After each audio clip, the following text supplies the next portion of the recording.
Good evening. And it says up there, my name's Philip. I look after Blanket Bay, the head of the lake. I've been doing that for the last 13 years.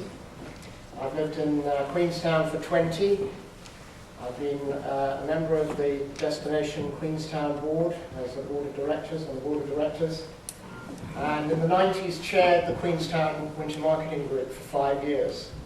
And until just recently, and this isn't all about Philip, but I wanted to give you some impression that there's a credibility behind the opinion that I'm about to give you from a tourism standpoint. I was a director of small luxury hotels in the world for the last 13 years, which is a group of 550 independent small luxury hotels around the world. And in that time, and BC, before children, I was lucky enough to see a lot of the world's icons.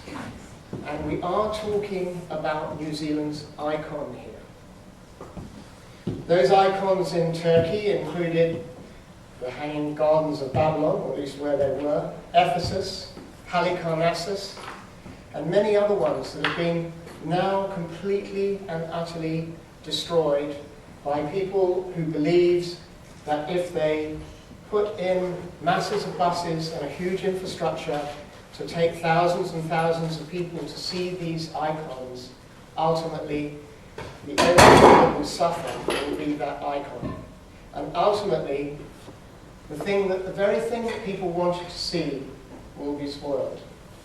Now I just want you to shut your minds off from where we are for a moment and go into another tunnel. I bet you've been there. It's the London Underground. Breathe in for a moment and remember the smell of the millions of people that go through there every day. And just feel for a moment that escalator rail with all of those germs heading up and down it. When you're standing on Piccadilly Circus and you're looking across the tunnel before the train comes in, there's a picture there. It's 15 feet high, 15 feet long, and it's about 6 feet high. And that's the picture. That is the picture that is selling New Zealand as a destination at the moment. That is the image that we are globally renowned for. That is why people come here. That's why they come out of their tunnel to come to here. And that campaign is 100% pure New Zealand. It's not about hundreds of buses rushing to get people there an hour earlier to see our icon. There is an infrastructure that exists already to get people to see it. Over the top and around about.